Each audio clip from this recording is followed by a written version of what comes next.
Hello, fellow. My name is James Owusu-Appiah, and I believe in innovation and doing things differently.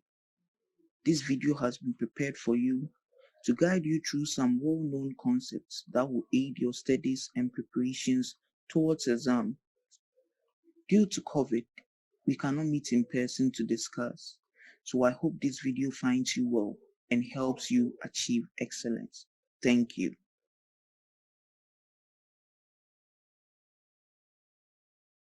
And then the control signals will be here so that we can control them at any time. And so the same thing too. So the same thing will apply to the rest of the component. Okay, so welcome back. Okay, so basically what I've done is that I've just completed connecting uh, connecting all the outputs to the data bus or the common bus, right? Using the trusted buffers. As you can see, all the output of this go through the trusted buffer. Those also output through it. The program counter also up. I mean, basically everything that output to the bus have to do it through the trusted buffers. So that's all for now. And so what's next? What we're going to do is that we are going to connect all the clock input of these memory elements, right? All the clocks will be connected together. Because this is going to be a synchronous system, so they will all be synchronized by one clock. So as soon as they will connect all the clock input together, as you can see here, that's exactly what I'm doing, connecting all the clock input of this system together. So the clock input of that, and then this one too also part of it. So each clock input will have to be connected to this common clock. Yeah, to this common clock. So everybody have to be connected to this common clock. We're kind of connecting all the clock inputs. Now with that clock set, what next would be okay. So connect the clock together. This one is spacing out a little bit. Now, so now okay, these two also they are also involved, right? This register, each clock input to need to be connected. I'm going to try and kind of space them out a little bit. Okay, space it up, then get a clock. They all need to be connected together. So yeah, let's get all the clock connected together. That way it's be easier to work. Now for the micro instruction counter, right? Each clock actually will be a little special. It will be kind of different. So for now, I will forget. So let me rather connect this other clock rather first. Then later on, I will kind of take care of handling the micro instruction counter, right? How the clock will work when it comes to that one. Yeah, because it's kind of a little, And so I've connected all the clocks together except the micro instruction counter. So for now, I'm not going to connect each clock, and then later on you'll see why. So after connecting all this clock, we'll just tie all of them together. We'll tie all the clock together and then complete the system. So let's see. Actually, let me just bring all the clock signal there. So with all the clocks set, all that we need to do is I'm just going to try to rearrange some of these things. Okay, so let's now get a clock and just tie all together to the same clock. Is enough. So let me label it as okay, system clock or something like that. So this is our system clock. So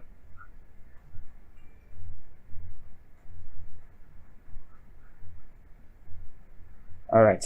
So with this, we are finished with what connecting all the clock and everything. So as you can see, all the clocks of the components, the various components are all connected to this one common clock, right? The clock input of the components. Yeah, they are all connected to the one common clock. So this means that they all will be synchronized by this clock, right? Now the next thing we want to do is that, you see, if you look at each of these components, right? These memory element, this RAM, these registers, so I say, they all have other control signals. So you see here, this is what the enable, right? This is the clear. So see, this control will take all the control signals that we're interested in. We'll take all those control signals, even including the buffers too, right? So we'll take all these control signals, right, and send it to what the control unit. So all these signals and everything will now form a control bus, something like that. Yeah, basically.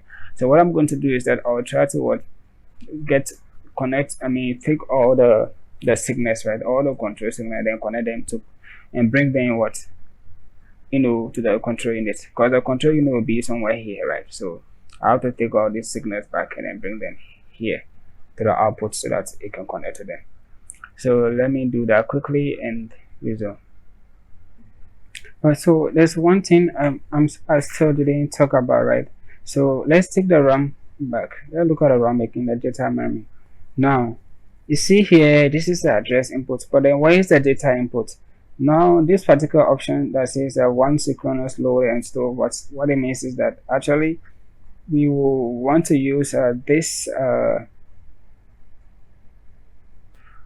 So as I was saying, the current mode of this our data memory, as you can see, is one synchronous load or store. So what it means is that at the data output, so which means this output pin can either be used for loading value into the RAM, or it can also be used for output. So it can be used both for inputting and then outputting, for both data input and data output. And dealing with such this thing, even though in the reality, actual RAM will have these things, right? Because I mean, having a lot of pins is not easy because they have the address pin is already there. So let's say you have an 8-bit, then because you see, having a lot of pin is costly, right? So let's say you have a 8x16 RAM. So this is a 8x8 RAM. So and the more efficient way will be to the data input and data output, like to have two functionality. So at one point in time, this can be an input. It can be used to input to the RAM, and then it can also be used to output. This make it make efficient use of pin, right? Else if you don't do it that way, then you have to have extra 8 additional pin. I mean 8 additional input just for one for data input and then other 8 for data output, right? But in this particular mode of the RAM that we have now, the one synchronous, which means that this particular this pin here or this pin have 2 rows. It can be both input or output into the RAM. And for us to use it using this star, using this one, this is more little challenging or complicated to use. So I'm going to go with what using the separate load and store, right? So now you see with the separate load and store, what do you see here? So this is for inputting, you see, value to be stored at address. So and then this is for what? The output. So now this has only one function, only for what? For outputting the content of the RAM to what? The data bus. So it does not have 2 rows now. And this make it easier to work with, even though in reality it makes the system costly or something like that. But we will go with this one. So I didn't talk about this, notice that. So let me connect the data input, to the data bus. So this is the connection that we have done. Yeah. So with this connection out of the way, so let me continue, connecting the other control signals and collecting all the control signals of the component, right, and sending it to where the control unit will be. Alright, so basically what I've done is I've just tried to kind of collect all the control signals and then so that I can be able to bundle all together as and just bring everything to the control unit, where the control unit will be actually. So that's what I've done here. As you can see, all the control signals. Now these things really take kind of some getting used to be able to kind of organize your work, because the wiring can become very messy up. So if you don't do it well, you might end up confusing yourself. So the next thing, one thing that you want to do is actually to kind of label all these signals. It's a good thing, it's a nice thing to kind of label the signals themselves. it make it easier for you. I mean, for you as a whole, it make it easier for you. So that's what I'm going to do. I will try to labeling, the sickness so that you can be able to easily follow them. So I'll try and label this one, and I'm going to call it. I'll call this particular signal here. I'll call it. This is a data memory. So output enable. So I just call it DMOE. So which means data memory output enable. And then here too, I'm also going to label this one too. So this control signal. So I'll call this one.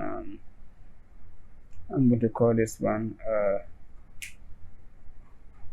I'm going to call it instruction memory. So instruction IM. So output enable. So something like that. So instruction memory output enable something. So I'll label that one as that. And I'll also try labeling this one too. So this is going to be the program counter output enable. So this control signal is a nice name you should label there.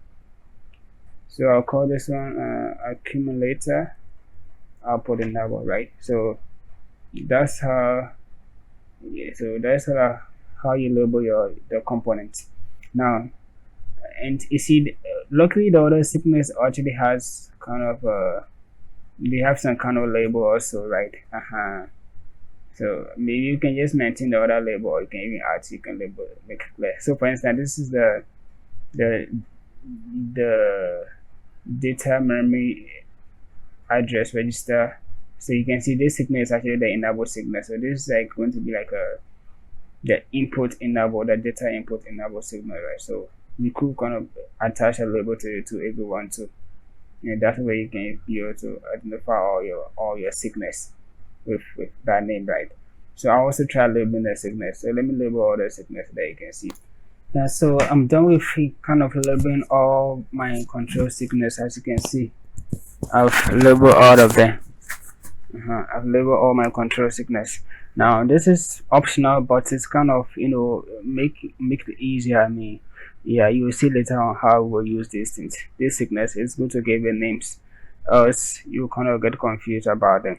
So as you can see, if you trace every signal or control wire back, somehow you come across some kind of label. So this is the instruction memory address register input enable, right? This is the signal. I'm just labeling like that.